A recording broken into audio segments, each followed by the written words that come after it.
আরে ইউটিউবার ভাইজিৎ ভাই যে। জি ভাইয়া। ভাই বসেন বসেন। ভাই আমি আপনার সব ভিডিও দেখি ভাই, আপনি চ্যানেলটা সাবস্ক্রাইব করা আছে, দেখবেন দেখবেন। আরে না না, থাক থাক। থাম তো ভাই, কি লাগবে আপনার বলেন।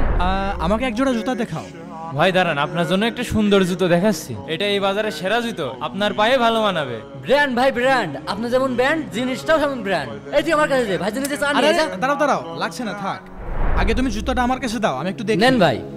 জুতা কি এটা ভালো হবে? যা মিস হয়ে গেল, ভাবলাম চায়ের টাকাটাও এর মধ্যে থেকে ওসুল করে। ঠিক আছে আমি দেখছি। আচ্ছা এর দাম কত?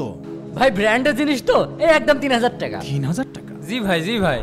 একটু কম করা যাবে না? ভাই আপনি ইউটিউবার মানুষ, আপনার মুখে কি এই কথা মানায়? দিয়ে দেন 3000 টাকায়।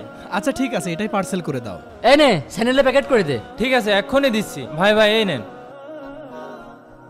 এই নাও তোমাদের টাকা। ঠিক আছে ভাই, আবার আসবেন।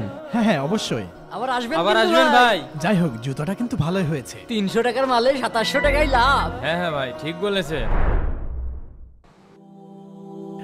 ভাই একটা জুতো কিনবো। কোন জুতো? ওই যে লাল জুতোটা দেখি এই ভাই। দে তো। আচ্ছা দিচ্ছি, এই নেন। বাহ ভাই, কয় টাকা? 300 টাকা। তাহলে ভাই আমার 2700 টাকা ফেরত দেন। হ্যাঁ?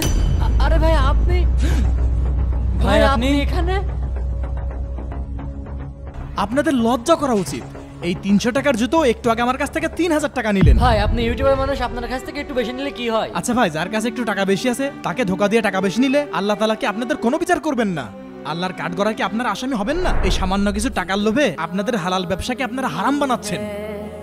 রেখে দেন আপনাদের টাকা, আমি সাদকা হিসাবে আপনাদেরকে দিয়ে গেলাম।